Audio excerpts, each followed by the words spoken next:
the glory as the kingdom system. That is where we are continuing. Amen. Glory as the kingdom system. That's where we are. That's where we are. Glory is the kingdom system. Glory is the kingdom system.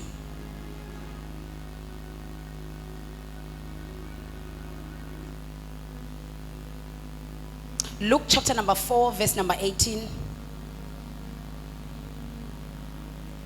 Isaiah 61, verse number 1.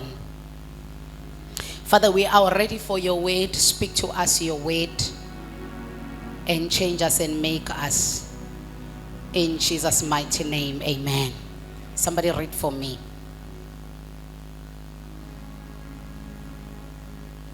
On Friday when we started, we said that glory is the Greek word that is kabod. In Greek it's kabod. Glory is kabod, and kabod means the weight of God, and kabod means the power of God. The power of God, the weight of God. And then we said, you and I as believers have a responsibility to take the reality of that God's power, of the glory of God, to those who are in need.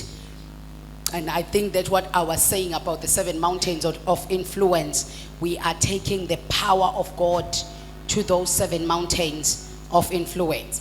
Then we said the glory is revealed when men seek God and they prepare to be a channel of his glory. Now somebody say, I am a channel of his glory. And we looked at the Elisha story. Someone following a man, a prophet who had the glory of God, or who was a channel of glory. And Elijah the prophet was the channel of God's glory. So Elisha then received the portion from Elijah. But today I want us to go back and look at Christ Jesus, because we looked at ukuthi Jesu uthi kubafundi bakhe, follow me. Please somebody read for me, and those who are reading the Bible, please be quick to open, because there are many scriptures we will open today. Verse number 16. Yes. No, we look for verse number 18. Verse 18.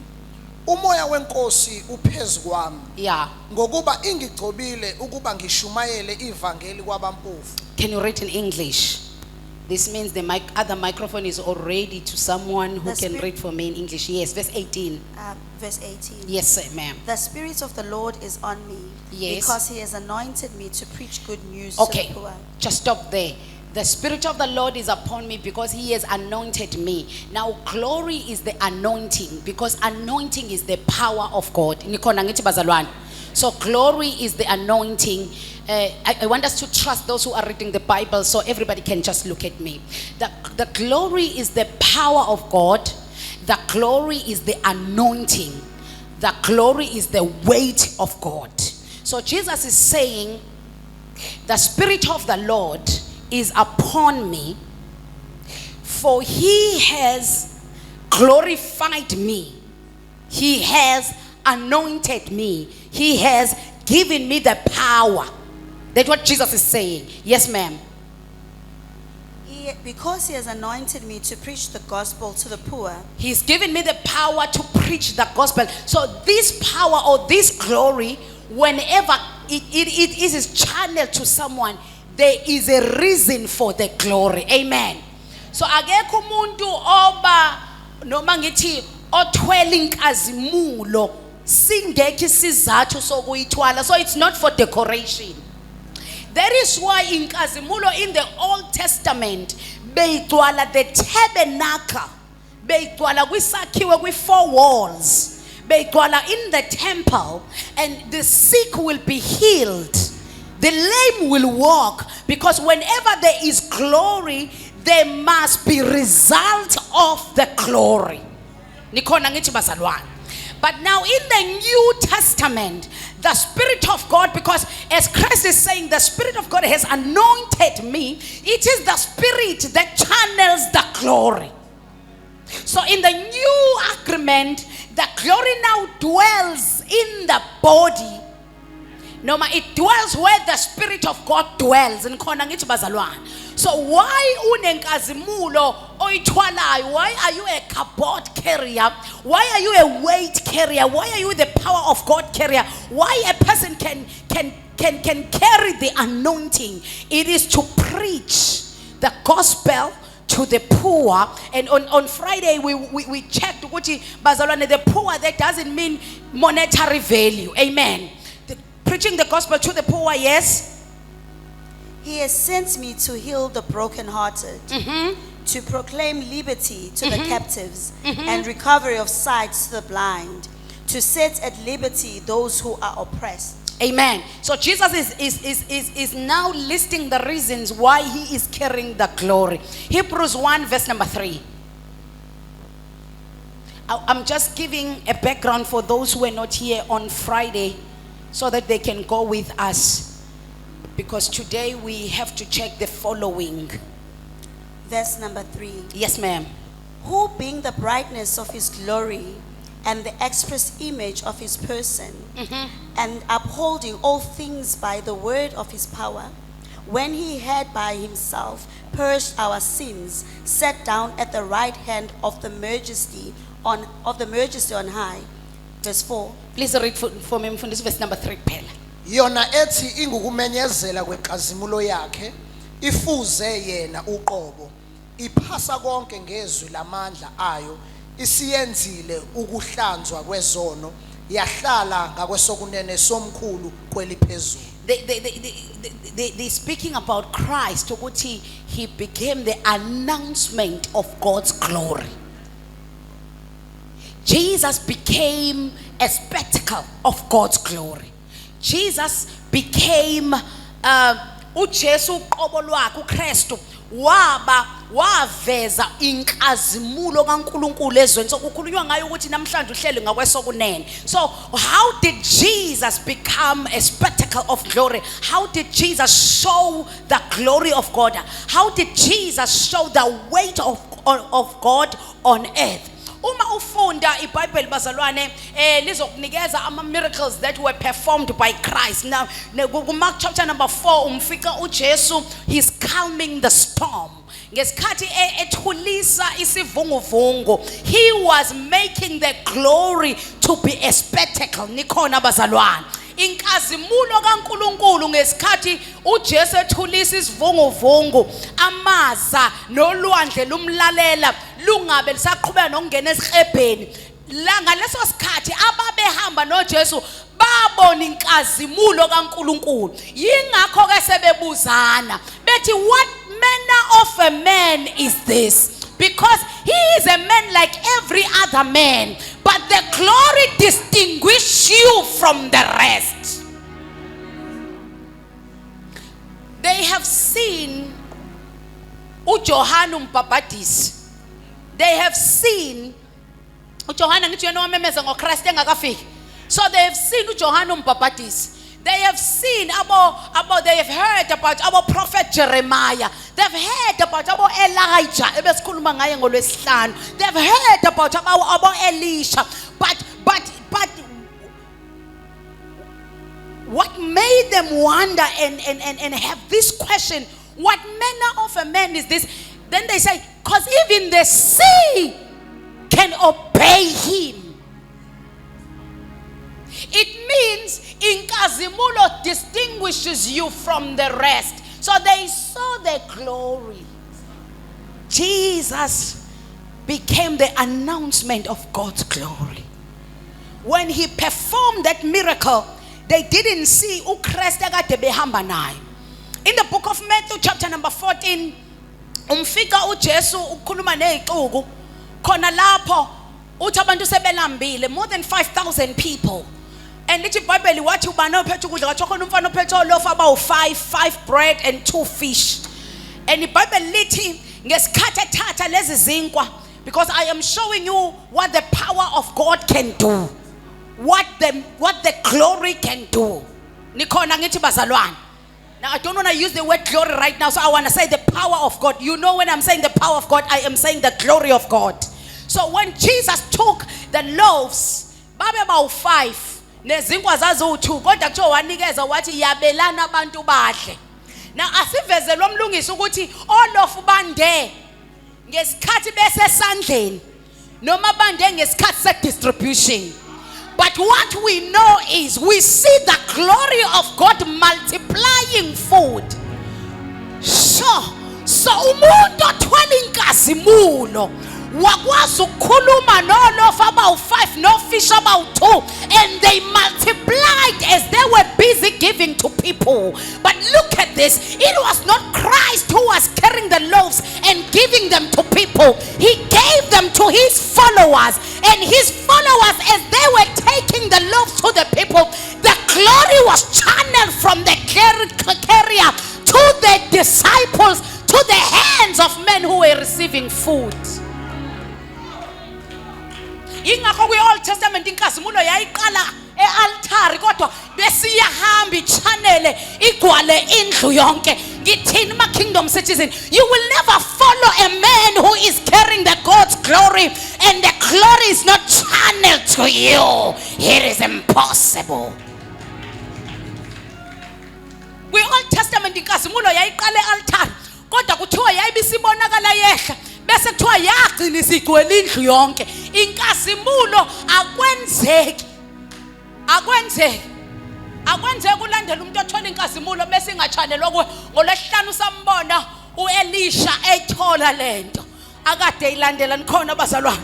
So the food multiplied and people saw the glory of God. Open for me Matthew chapter number 4. Verse number 19. Verse number 19. Verse number Jesus. 19. Yes. Come, follow me, Jesus said, and I will make you fishers of men. Wayesethi kubo, ngilandeleni, ngiyakunenza nibe ngabadobi babantu. uJesu ufica uSimon Petro nomfowabo uAndrea. They are skillful, bayadoba. I touched on this on Friday. Bayadoba, and then Jesus uthi kubona babeshikile ubusuku bonke ngenichaxoxele leso story bazalwane. So uJesu la uthi kubo, come follow me. Come, follow. Then I will make you fishers of men. Now listen to this. Come, then follow. It's only when you follow where I will make you fishers of men. It's not when you come. So abantu banayo itendency yokuza kodwa bagcine bengalandelanga. So uJesu uthi I will make you fishers of men. What does he mean, might I will make you fishers of men? Bazibona ukuthi ufish odotshwayo hayi umuntu. But uJesu uyayazi inkazimulo ukuthi inkazimulo iletha iveza amandla kaNkuluNkulu asuke edingwa ukubonwa abantu. And abantu mabeke babona amandla kaNkuluNkulu babe sebefuna lowo nkulunkulu. So uJesu uthi kubo, ngicela ukuphinda futhi bazalwane. uJesu uthi kubo, the glory of God, the power of God, when it manifests, it gives result to people. Because he knows that this glory manifested kuBartimaeus owayenokhondo lwakubo lokuthi akubonwa babazi impumputhe. uTimaeus wayekade engakazi abona ubaba kaBartimaeus, noBartimaeus akakazi azabona. But kwadlula indoda yenkazimulo eduze kwendlela okuhlezi kuyo uBartimaeus. Inkazimulo etholwe ile ndoda amandla kaNkuluNkulu avela kuBartimaeus ngoba uBartimaeus wathola amehlo. Bese kuthiwa ixuku zamlandela. Kusho ukuthi njalo ixuku mayike zabona amandla kaNkuluNkulu ziyakwazi ukulandela. Abantu mabeke babona amandla kaNkuluNkulu bayadobeka. So Jesus, in other words, he's saying, I'm not going to give you tactics of how you can fish them. But there is something in me that as you follow, it will be channeled to you. Those who come, they can't receive it. Those who come, they can only see the power of God. Those who come can only get the result of the power of God.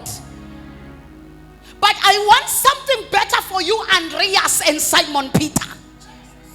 I don't want you to see the result of what you need to send was ukuthatha nje ofish bagcwala amanetha zadabuka. Because now sebeyibonile this power of God, bayibona kweyabo situation. Oh God. Kodwa khona nomuntu ongizwayo namhlanje kuseni. They have seen in their situation before Jesus can canvas you. He first show you the power in your own life. So, umeba fika bene stress, bene depression, be washa maneti lapaya. Bekusine skill, sine profession, and sine experience. We've been doing this for years. Kodwa namhlanje sibambanga ngisho fisho wodwa. Jesus first addressed their situation. Uthi ngenani nishenza maneti enokujuleni. Mase bephuma badonsa ofisha abaningi. Now, they already have seen this power ekulo Jesu. Say to you, Jesus, come and follow me. Because ukube bagcina ngokhama, ukhama ubenza bathole ofisha abaqhumisa amanethi. Kodwa ufollow wenza bona babe namandla okwenza ofi. So uthi, come follow me and I will make you fishers of men. In other words, what I have that makes it ukuzingilandele izoba channeled to you as you follow me. Now I want you to look the word follow. Igama elithi follow, I'll show you Jesu lapho. Liyi present continuous tense. And my right teachers, ngiright kwisingisi. Follow is what? Is it a present continuous tense? Khulumani phela bazalwane kanti ubani ofundile mina nani?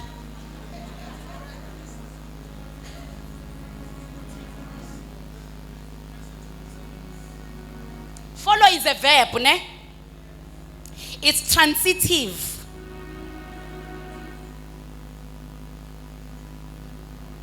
Am I correct, bazalwane? It's a verb, right? So follow means to come in ini into yenzayo. Kuthiwa ngezulu iverb yini ngezulu? Isenzo. Isenzo. Into yenzayo. Kusho ukuthi akuyona into oyoyenza. Akuyona into owayenza. Into njani? Isenzo into yenzayo. Kusho ukuthi namhlanje isenzo ngiyasenza, kusasa isenzo ngiyasenza. Phambi kwakusasa isenzo ngiyasenza. Phambi kwakusasa isenzo ngiyasenza. Next day isenzo ngizobe ngisenza. In other words, uJesu wayethi, follow me today, follow me tomorrow, follow me forever. Kusho ukuthi uJesu uthi asikho ilanga la ungangilandeli khona. Uthi for you to be a fisher of men, it means you follow me every day. Oh Lord, I love the Bible. I love the Bible. So following therefore means it's an active. It's an active. Umfundisi uzongibhedisa kakhulu. Uthi it's an active present continuous verb.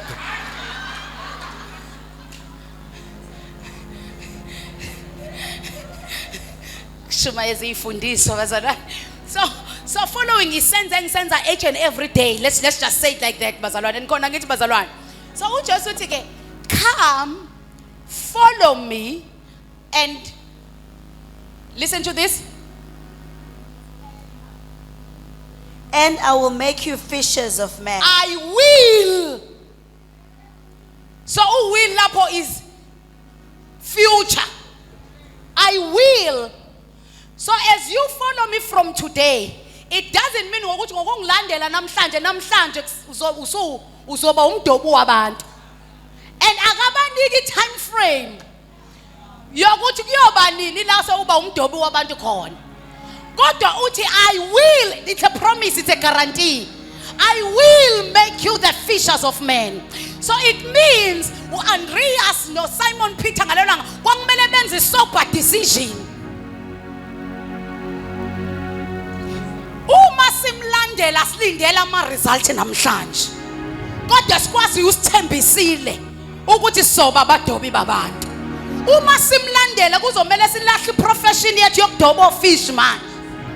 Kodwa usithembisile ukuthi soba abadobi babantu. Kodwa akasitshelanga ukuthi soqala nini ukubadoba. Kodwa sikwazi ukuthi masike salandela yena soba abadobi babantu. Kusho ukuthi masike sayeke ukumlandela sathatha ibreak ekumlandeleni siyalahlekelwa iminyaka yokufunda ukudoba.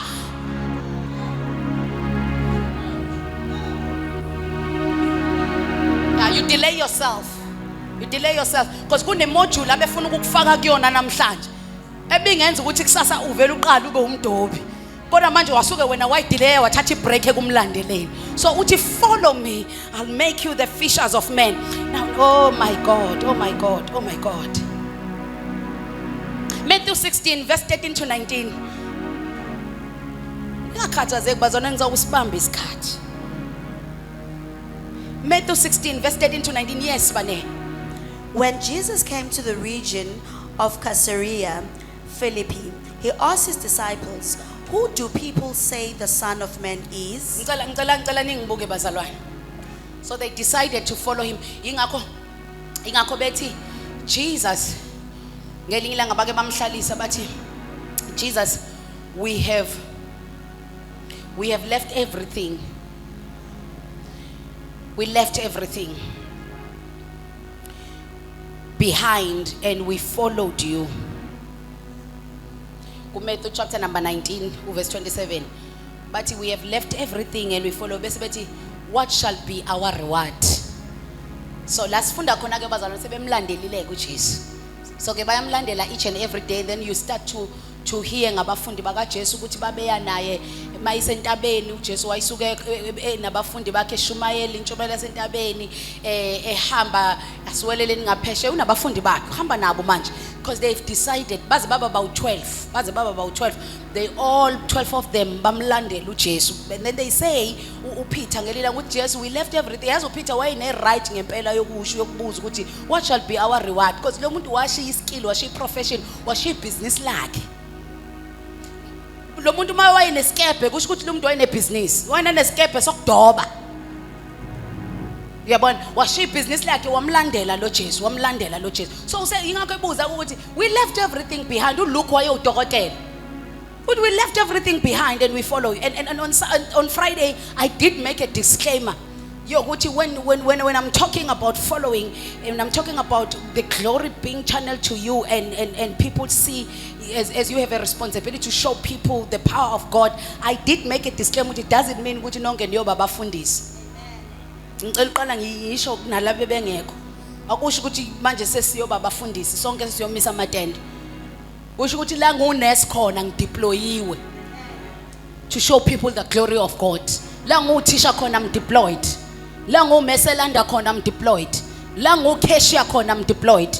La ngiyiclerk khona I'm deployed. Yingakho abantu mabengena ka home affairs ngiyiclerk ngeke ngilokho ngithi hey kahleni nisicefe manini kahle because I know I'm deployed to show the glory of God. Angikhulumi nabantu isilomo kanjani because I'm a deployee. Angukeshe Shoprite angichafuza ushungami ngithi next njengabanye because mina ngifani nabo bonke okeshe abala. Mina I am a deployee. I am here to show the glory of God, the power of God. Nikhona bazalwane. Yeah. We are deployed in our jobs, at schools we are deployed, in communities we are deployed. Yingakho ngisho umuzi ngishilo ngolwehlanu ngathi ungamsathandazela manje uthi ngicela uNkulunkulu ngiphe umuzi eKloof. uNkulunkulu deploy me at Kloof so that I can show people your glory. Ingakho umakhelwane nje uvela uvuke nje umemeza isinom kanjani ngoba wena udeploy masukazi ukuthi uyideploy emlazi kaMashu uyazi ukuthi ngideployiwe la ukukhombisa inkazimulo kaNkuluNkulu bathi bonke begqoka ama night dress emini anothedi phase baqothuka wena uphuma ngaleyo night dress emini ulokhu ume iqongolole eduze kwamasango because you are a carrier of the glory, you are a deployee, you represent the kingdom. Tshela umakhelwane yenziwa leyo nto embusweni. Fanele uhluke aze bayibuza ukuthi yena wahluka because I'm a deployee ngikule community ngoba ngideployiwe ukuzoveza inkazimulo. So baqala ke bamlandela uJesu ngoba uJesu uthi ngifuna ukunika lento ekimi bekini, I will make you fishers of men as I'm a fisher of men, now you will also be fishers of men. I don't want only you to benefit from the glory, but I also want you to carry the glory. So they followed Christ. And then the other day, la sikhona ke nobane. Bathi befika. Yes, ma'am. Verse number 13. So when Jesus came to the region of Caesarea Philippi, he asked his disciples, Mabefike Philippi. Wasehlala nabo. Waseyababuza lo mbuzo. Everybody look at me, simthembu sisibane ufunde iBhayibhelini into right. who do people say the Son Uthi of uJesu Man bathi is? ngingubani? Abantu bathi ngingubani? Yes.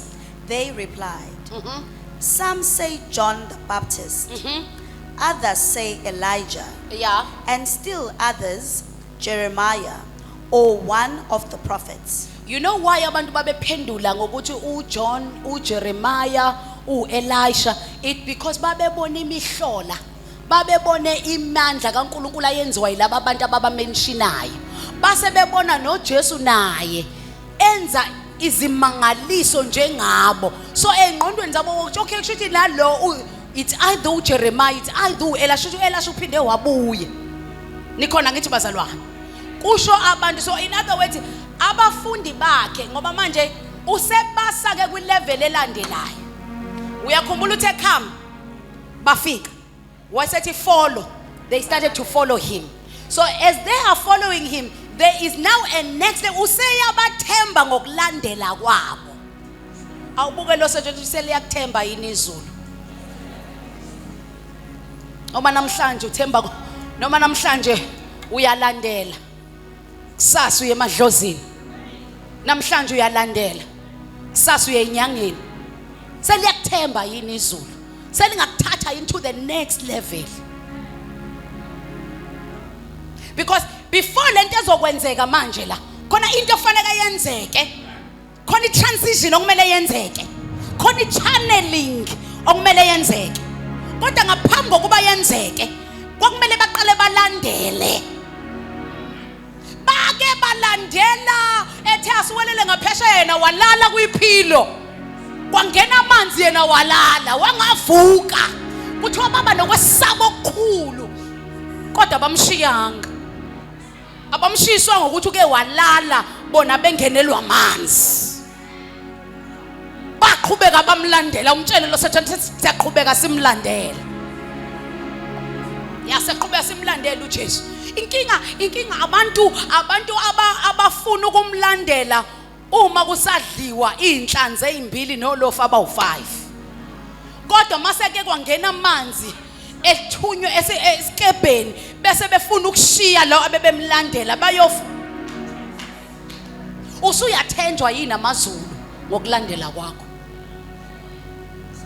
Ngoba leyo ukuthi kungena amanzi esikebheni yenzeka abakafiki kule level labasakuyo.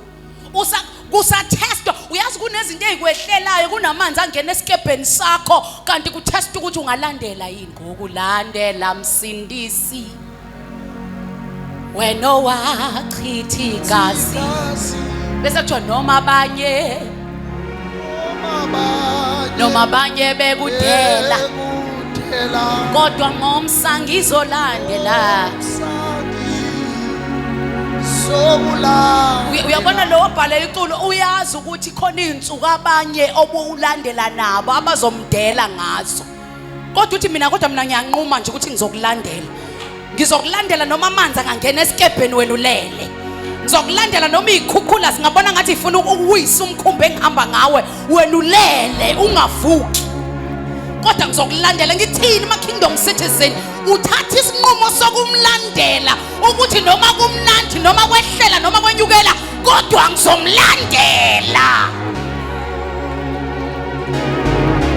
Fanele kube khona ilevel yempilo yakho la khona udecide ukuthi it's either ngilandela uJesu noma ngafa ngifele kumlandeleni kunokuyophila ngingasamlandeli. Kukhona isikhathi empilweni yakho kumele uthathe isinqumo sakho wedwa sokuthi ngizomlandela ngisho ngathi umndeni wami umlandeli, ngizomlandela ngisho ngathi umkama kamlandeli, ngizomlandela ngisho ngathi indoda yami ayimlandeli, ngizomlandela ngisho ngathi izingane zami azimlandeli, ngizokulandela. I will follow because he has said come and follow.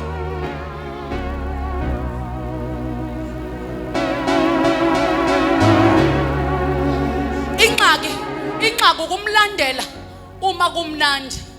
And ngicela ukisho lento mampheki ngamabongo. uJesu khona la. Kungena amaza la. Ayasabisa lamaza. Kuthi umkhumbi kwangathi uzofa. Kwangathi amanzi azocwilisa umkhumbi. Lithi iBhayibheli kwangathi nkathi amanzi ongathi azocwilisa umkhumbi baba nokuthuthumela nokwesaba uJesu akavuki ngani. Kuthiwa baqala bamemeza ngokwesaba uJesu akavuki ngani. Ke wawuthandaza umthandazo uthandazisa ngokwesaba kwesimo odlula kusona. Sha umemeze ngokwesaba kodwa uJesu lele ukhona kodwa ulele kwiphilo. Ukhona khona insuku la wona ongathandaza imthandazo ngoba ivuka enhlizweni yakho kodwa equbuke ezibilini imthandazo yesimo odlula kuzona ngoba sikulethela ukwesaba. Bake basaba abafundi bakhe bese kuthiwa omunye wahamba wayomvusa uJesu. Kazi bafundisi manishumana le verse nithi vusa uJesu. Mina umbuzo wami uthi wayengayivukela ingani ngoba wayeswa. Uyazi ngesikhathi bayovusa uJesu, this is according to Pastor Lungi analyze me mfana.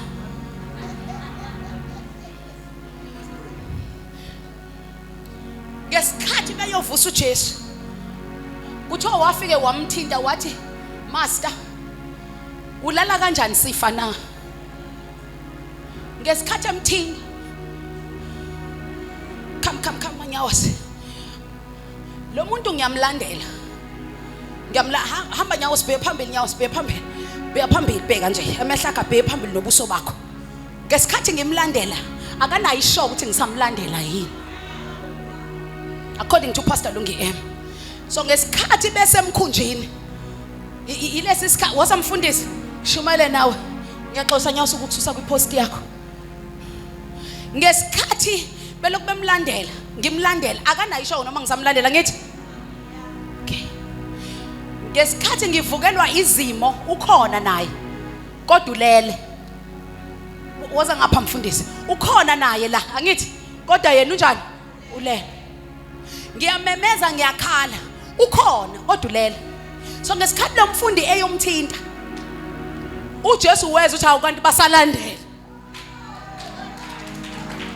Wavuka uJesu hawu kanti uthana nisakhona kanti nisalandela kanti nisalandela lezi ezinye zezimo nje odlula kuzo uJesu ufuna ukucheck ukuthi usalandelani usakhona yini noma udecide ukufuna maiden there is a problem maiden kwezesinye isikhebe sakuthatha usakhonani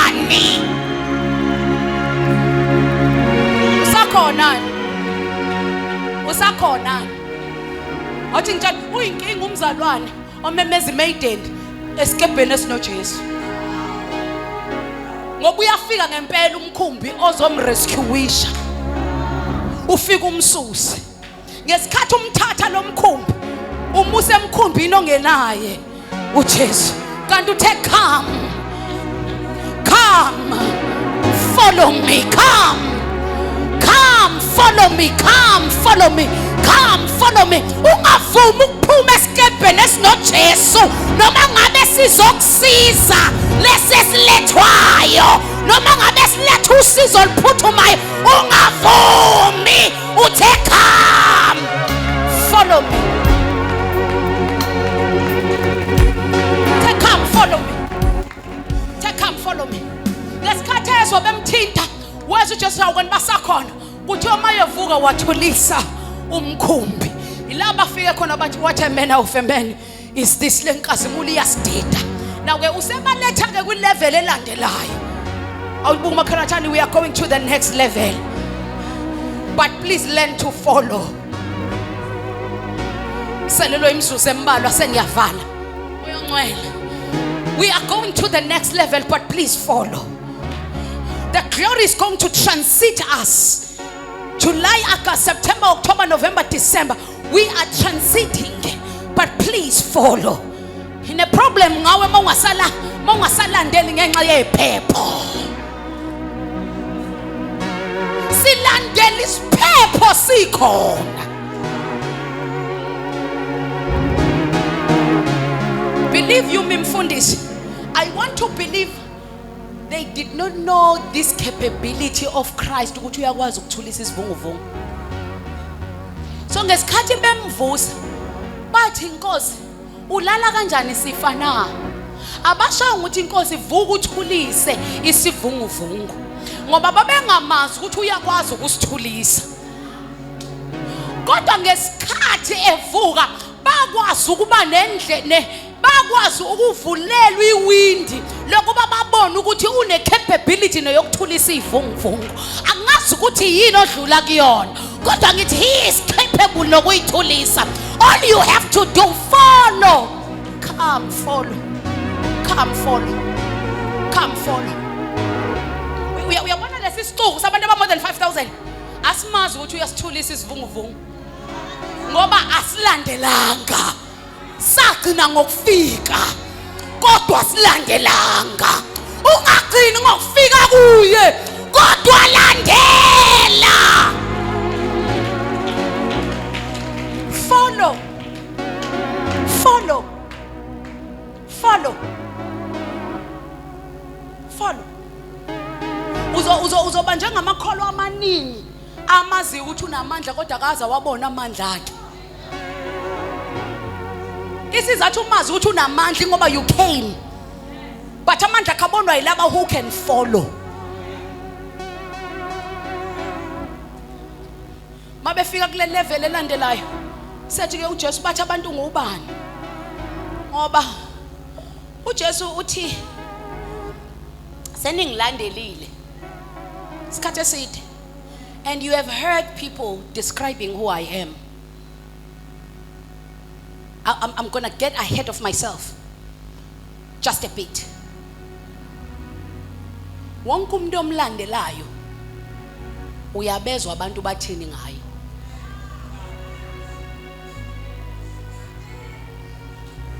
Futhi bavumelekile ukusho lokho ngoba kubona abamlandelayo.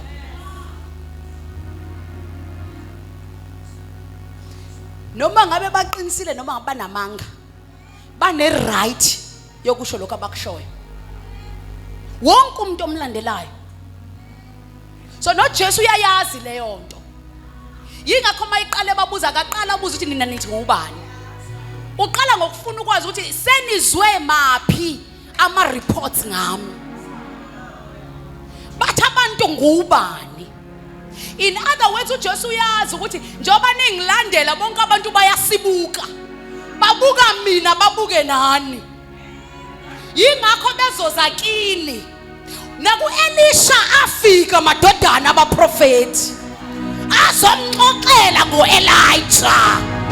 No Jesu uthi ngiyayazi lento. Kusho ukuthi wonke umuntu emiswe uJesu Kristu kubalandelwe abantu banento abazoyisho ngaye. Bathi abantu ngingubani.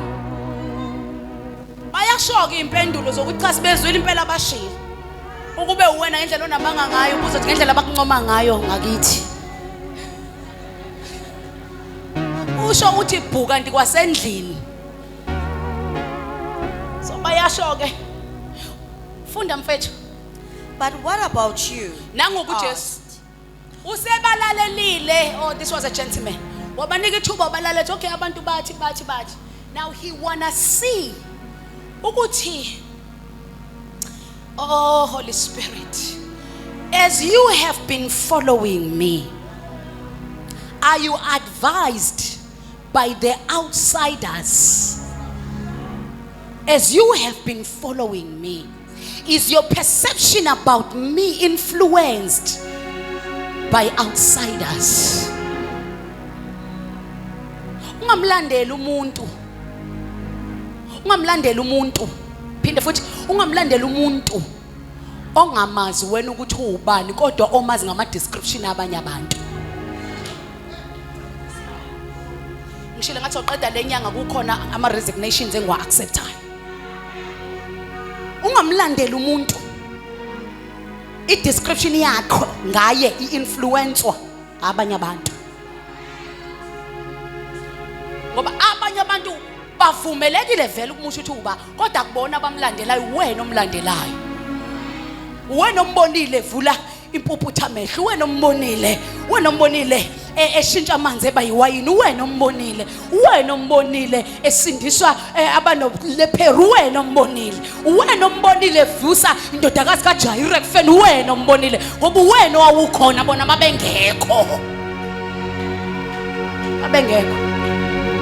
babengekho.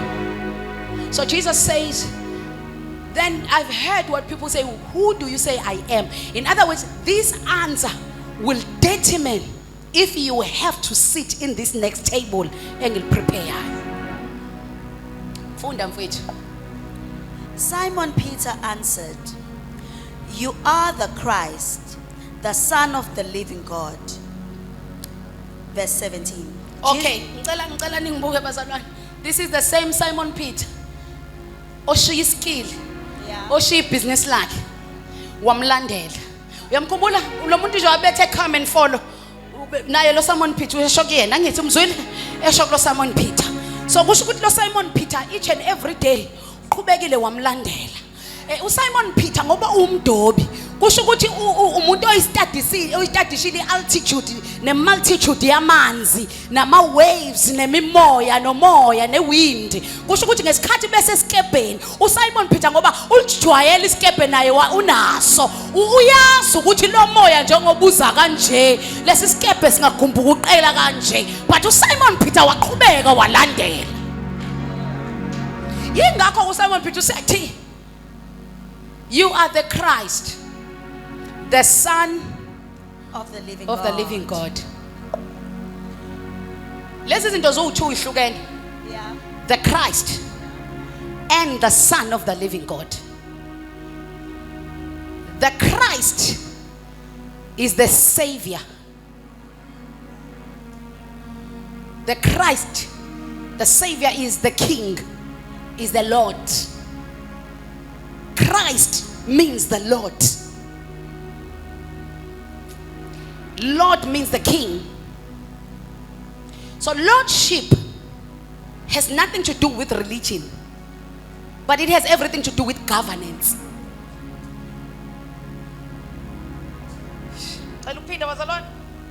Mayati, you are the Savior. You are the Lord Christ. Ushuguti, you represent or you are the king of your government. You are a king. Uyinkosi nombuso. The Savior saves his people. So Mayati, you are the Christ. He's not giving a religious term. Labantu abebechaza bethi umprofeti uJeremiah unguJohn bebekushiswa ukuthi bebekuthatha from religious influence ukuthi laba bantu babehamba noNkulunkulu. But ngesikhathi uSimon Peter ethi you are the Christ, that was not a religious term. That was a term of governance. That was saying you are the Lord and there is a lordship in you. And every Lord has the subjects. Every Lord has a subject. Nikhona ngithi bazalwane sengikhuluma ilimi manje nangabe nisangizwa. Nisakhona? Every king unabantu bakuthiwani ngesizulu Nkosi yami. Yonke inkosi inani inezikhonzi zayo. Ngiright? Inesizwe. Every Lord has subjects. You are the Christ. Number 2, you are the Son of the living God. Uyindodana kaNkulunkulu ophezulu konke. Khumbula ke ngelinye ilanga uJesu bake bembize ngendodana yombaza abantu. But uPeter uthi I am not influenced by what people said. I see that you are the Son of the living God. Now this is what Jesus says. Yes, ma'am. Jesus replied, Yeah. Blessed are you, Simon, son of Jonah, for this was not revealed to you by man, but by my Father in heaven. And I tell you that you are Peter, and on this rock I will build my church, and the gates of Hades will not overcome it.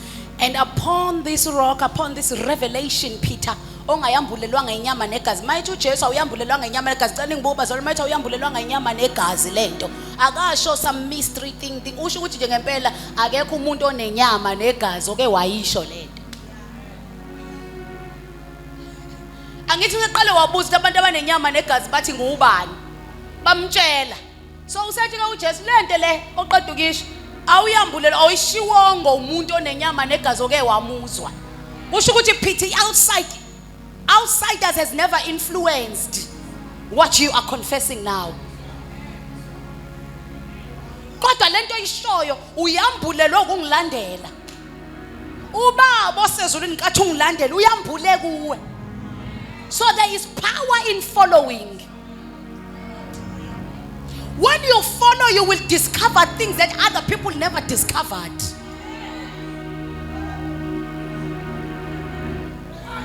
Lento ikhulumayo uyambulelwa bese ke upon this revelation. Ngoba le revelation ayimbulwanga abantu, imbulo ubaba. I will build my church. The word church there is from the word the Greek word that means ecclesia. And I told you Sasago brought the word ecclesia. It's not religious. Church is not religion. Church is not a religious place. Church is not us sifumpetesho kuze umfundisi sitshelile imemezelo sibhabhaze. The church is heavenly state. It's governance. Right? I will build my church, I will build my government. Upon this revelation, I'll build my government. You are the heavenly state on earth. You represent the heavens on earth. We ambassador. So upon this revelation, I will build ambassadors. I will build my church. And the gate of Hades shall not prevail.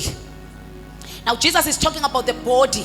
Ngiyakumbula other Sunday ngintshela bazalwane ukuthi umzimba ibandla, umzimba kaKristu. Ngoba yena uyinhloko. Nakhumbula uJesu ethi indodana yomuntu ayinawo indawo ngithi yokubeka ikhanda ngithi kodwa mase sesiphambanweni kwayila khona buyafuneka kwayila khona ethola khona umzimba wagibisa ikhanda ngoba umzimba sewutholela ini indawo nikhona ngithi bazalwane. So the body of Christ, that's what he is speaking about, the universal church, not the universal church of the kingdom of God. The church, the body of Christ.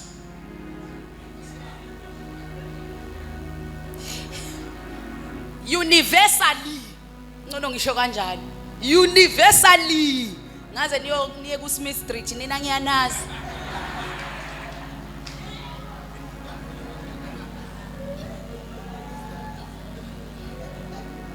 So uthi umzimba wakhe, uthi the body of Christ, uthi the church, the universally church, uthi the gate of Hades shall not prevail. Nikhona bazalwane.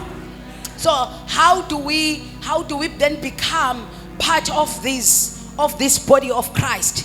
Uma ufunda iBhayibheli first ubhala uyofunda ekhaya 1 Corinthians 12:13 ngoba sengifuna ukuvala, Romans 10 verse number 9, Ephesians 4 verse number 4. They tell you, these scriptures will tell you that confessing and acknowledgement of the lordship of Christ Jesus is the gate. That is how you will be born again. That is how you get citizenship of belonging to the body of Christ, of belonging to the ecclesia. Everyone must acknowledge, everyone must confess that Jesus Christ is the Lord. You don't become part of this body of Christ when you have never confessed with your mouth, acknowledge it with your heart that Jesus Christ is the Lord. Ungasonti ukhokha ithikithi ube no purple wa Sunday purple kodwa ungakaze uconfess his lordship, ungakaze uacknowledge his lordship. You confess, you acknowledge that Jesus Christ is the Lord. Jesus Christ, the foundation of this church, is the revelation who Christ is. Christ is the Son of God. Christ is the Son of God. So ukuba ingcenye yale ecclesia, kuba ingcenye yale heavenly state, asikutholi nge-membership form. Kodwa membership form yethu ukuthi sisho ukuthi uKristu Jesu si acknowledge bese siyavuma ngomlomo, sikholwe ngenhliziyo bazalwane.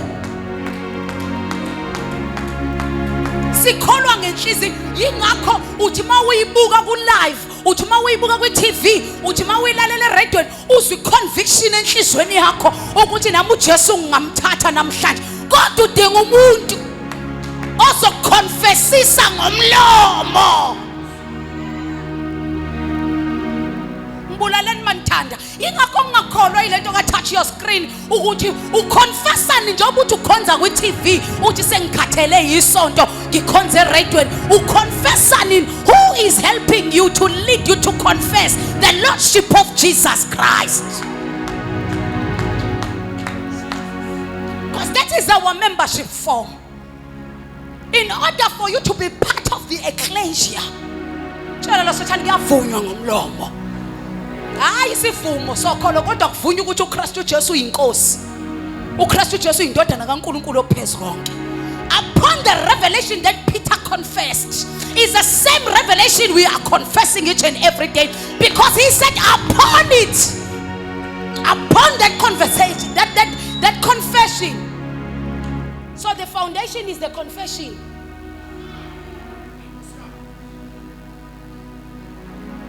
Bualo sothani siya confess ukuthi uKristu Jesu uyinkosi. Yeah. Asivele nje sifunda amacula khona.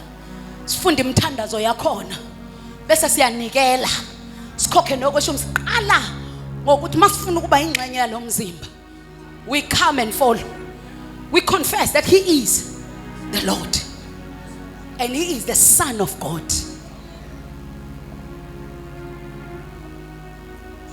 Now Psalms 23, I'm closing. Psalm 23 is outlining for us how do we follow. Masesifikile ke sesizalwa kabusha. Thophela ukuzalwa kabusha. Nje masike sakholwa ngenhliziyo mamncomsavuka ngomlomo kuphela. Hayi wena ngiyazi ukuthi ngakini watshela ukuthi washiya izono zakho, wathi uthi uyayishiya zangashiyeka. Wathi uyeka ugwayi wangayekeka. Wathi uyabiyeka utshwala bangayekeka. Wathi uyeka uqamba manga kwangayekeka. Wavela ubona ukuthi lento ikude nami. Namhlanje ngicela ukukutshela akudingi ukuthi ushiye lezo zinto, kodwa udinga nje uku-acknowledge nokuconfessa ngomlomo. Mawuke wenza lokho uzobe usufundiswa umoya ongcwele ukushiya.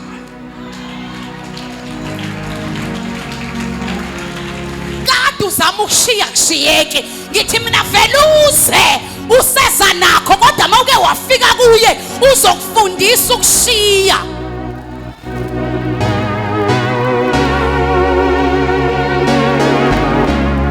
Uzokuthwala kuze kube nini ngoba kade uzama ukukuyeka kuyekeke. Nansi ke indlela. Mase sifike kuPsalms 23. Uthi uJehova ungumalusi wami. Uyini bazalwane? Sho, suthi mase ngeke ngafika ngazalwa kabusha ngaconfessa ngomlomo. Ngiba ke sengiyamlandela. Ngoba umalusi ulandelwa izimvu. Kusho ukuthi uDavide nayikhuluma yona lento. Uthi mina ngiyahamba ngemumva yena I follow him. Waza mfundisi sivale iBhayibheli. Waza mfethu Psalms 23 bane. The Lord is my shepherd. is my shepherd. This shall- is the way now. Indlela yami yokuhlala kuye-ecclesia. Indlela yami mase ngifikile, ngifika ngokukholwa ngenhliziyo bese ngivuma ngomlomo. Mangeke ngenza lokho, ngibe sengivumela ukuthi angihole bese ngiholwa uye. Abe yishepherd, mina ngibe yimvu, yena abe umalusi. Now listen to this. The Lord is my shepherd. I Listen, shall- a shepherd walks before the sheep. So what gives me the guarantee that I shall not want? Hamba hle nje mfundisi ube wena. Singenze isketch. But I want people to concentrate on this message. Ngesikhathi shepherd, indlela yokwalusa koDavide kwakuhamba phambili umelusi. Ngiyenzela laba bacabanga ukuthi izimvu fanele kube ngemumva kwazo.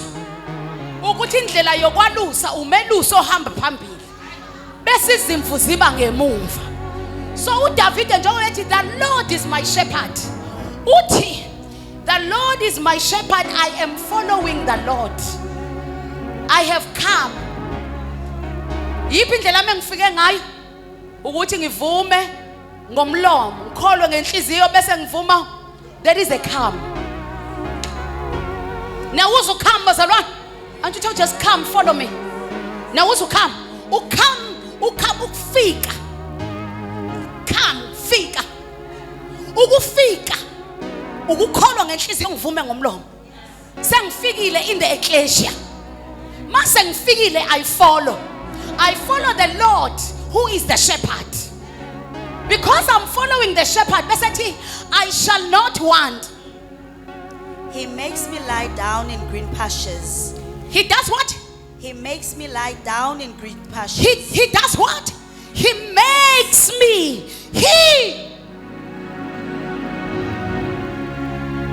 He is the one who is doing it. He is making me lie. Angizilaleli, ngiyalaliswa. Awutshela lo Sathana uyeke ukuyilalela. Khona ufuna ukukulalisa. Hey kodwa isiZulu madoda ngathi ngisho hearing mangithi awuyeke ukuyilalela. Uthi he makes me. This is the benefit of following him. He makes me lie to the greener pastures. Mama umthembu ubani ochecka amadlela ahlaza. Yimi noma engiholayo. Umlandeli noma umholi. Umlandeli noma umholi ochecka ama greener pastures. So why are you checking the greener pastures for yourself? You don't have to sleep your way up. You don't have to bribe your way in. He leads you to the greener pastures. Stop trying.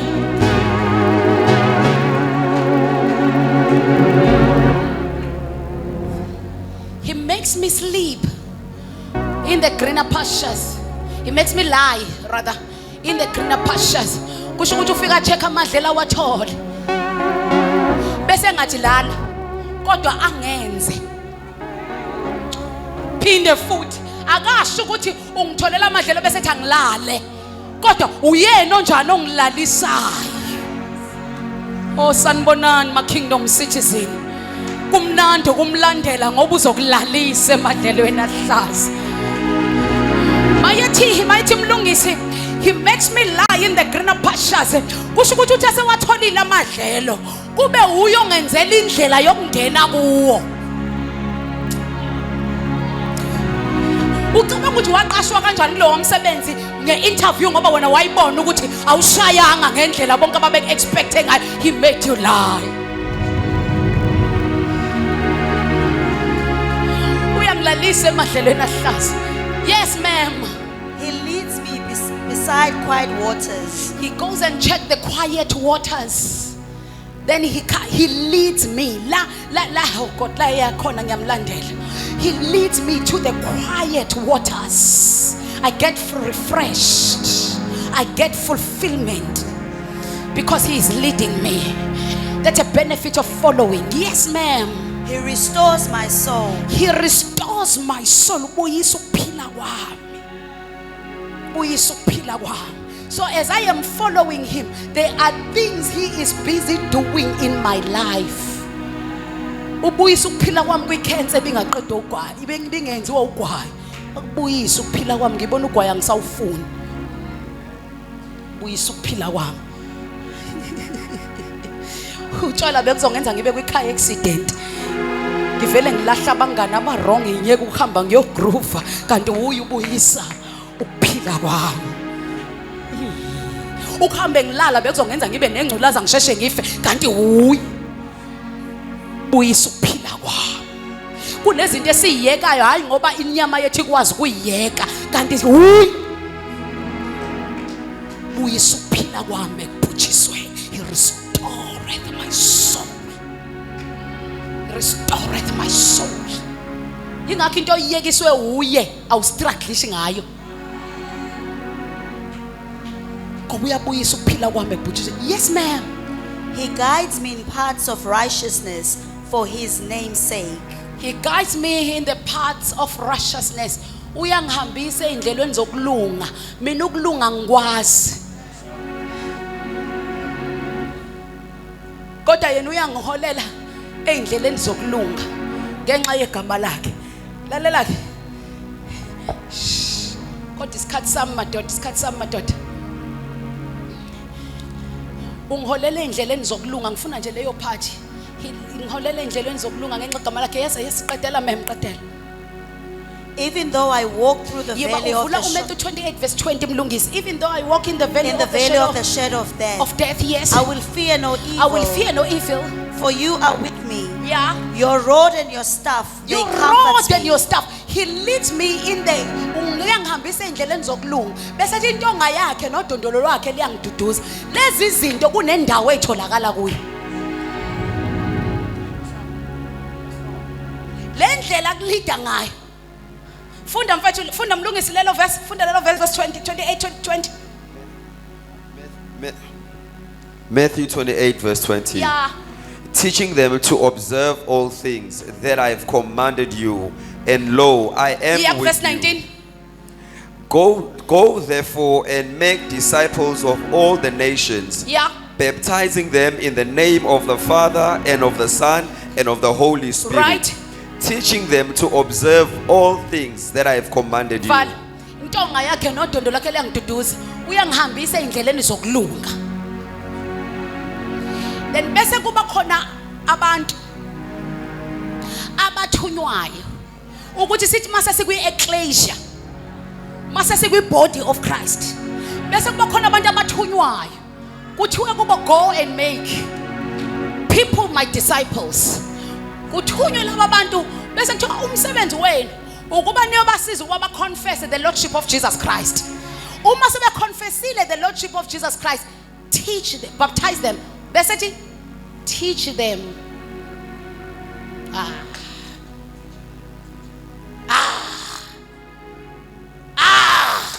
Teach them to observe all things. Nikona bazalwane.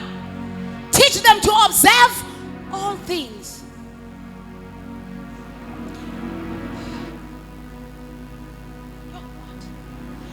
Imagine mfundisi. Observe all things. How can this be done?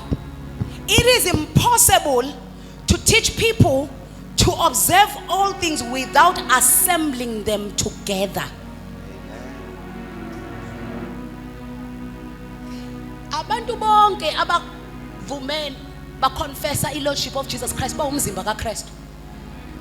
Kodwa bonke labo bantu banabantu abathunyeliwe to go and teach them to observe all things. Why are you here? You are here to be taught to observe all things. Now it is not possible to teach people to observe all things without assembling them together. Now, they have to assemble together constantly. Somebody say constantly. Regularly. Consistently. For a long period. Say consistently. Regularly. Constantly. For a long period.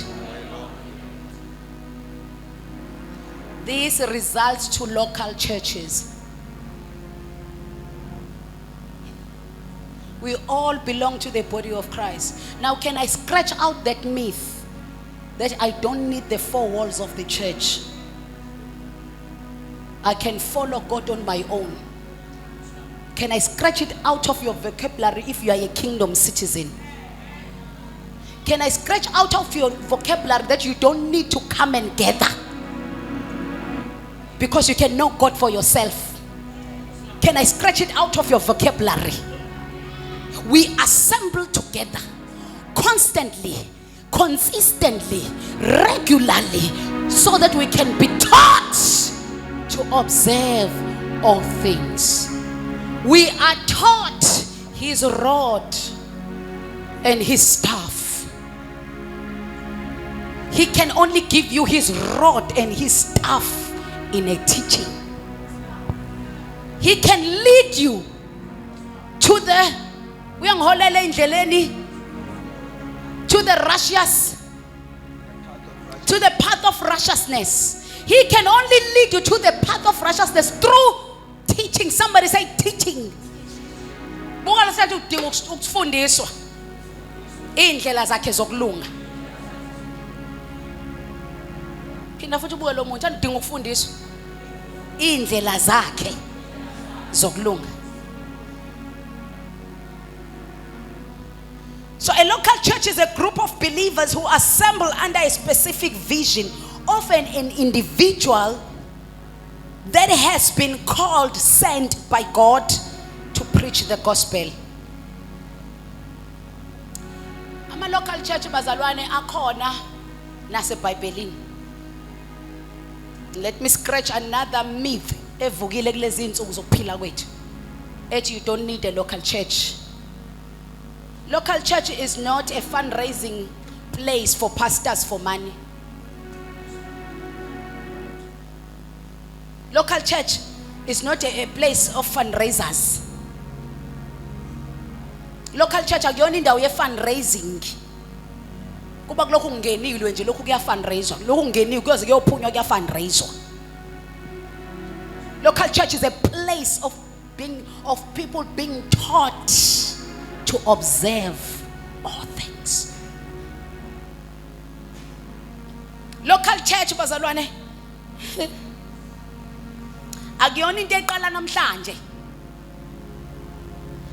I've heard people arguing. Nilithatha leli gama lesonto litholwa kulokubizayo akunikeze leyo vision. Mawubiziwe wathunywa. Akubona bonke futhi abantu ababizwayo bathunywe.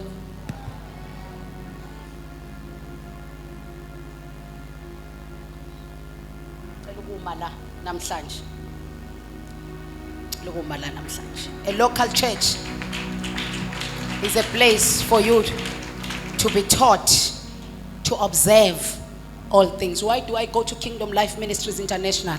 I'm going to a place where I would be taught to observe all things. To teach them to observe all things. Nibafundisa ukugcina konke enginiyala ngakho. Mangizela ngizofundiswa. I'm in an assembly of the believers. Ukuzofundisa ukugcina konke. Uzongifundisa indlela zakhe zokulunga. Intonga yakhe nodondo lakhe uzongiduduza. When you read the book of Revelation chapter number 2 or chapter number 3, you will find churches there. When the Lord is writing, he's writing to the local churches. Chapter number 2 of Revelation, you will find many churches that are written there, bazalwane. Nikon, I wanted to read, but because of my time, there are many churches. Go and read at home. Those are local churches. They were apostles addressed the local churches with the letters. The epistles. Local church is not something yamanje. Njoba senibathuka kangaka abafundisi senithi bafuna imali zethu abahambi ngani bayosebenza. This is a system of the kingdom. This is how the kingdom works, operate. The kingdom has order.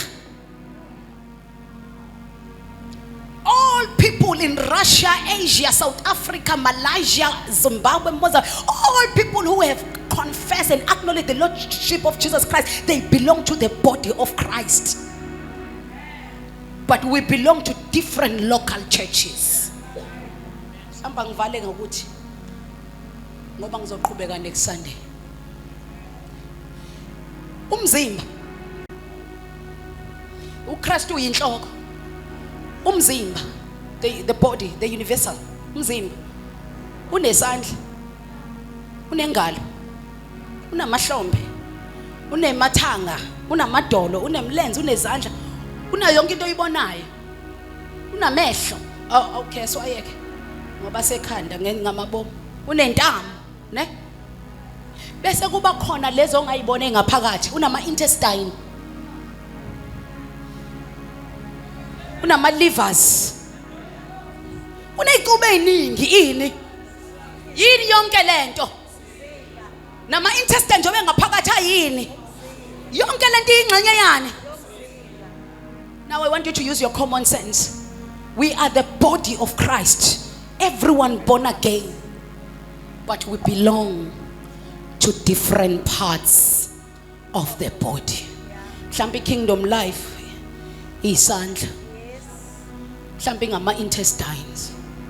Mhlambi iliver. igospel mhlambe iwunyawo, ifaith mission mhlambe nje imlenze. Nebanibani church lo yaziwa ngakini eneqhude phezulu mhlambe yona iyidolo, but we all belong to the body.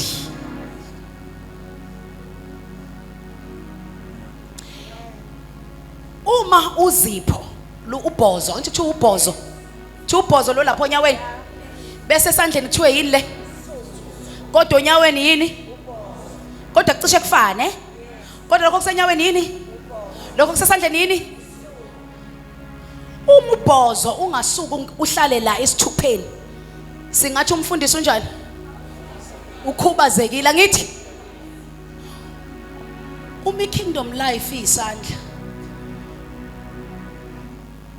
ifaith mission noma igospel noma assemblies noma ibane new living banibani church iwunyawo, ungavumi ukuthi ubhozo uzohlala esandleni ngoba uzosdisturba bese siyakhubazeka.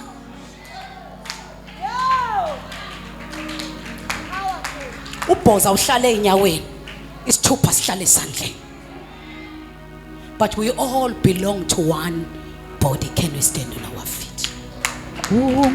Ayikho engenzeke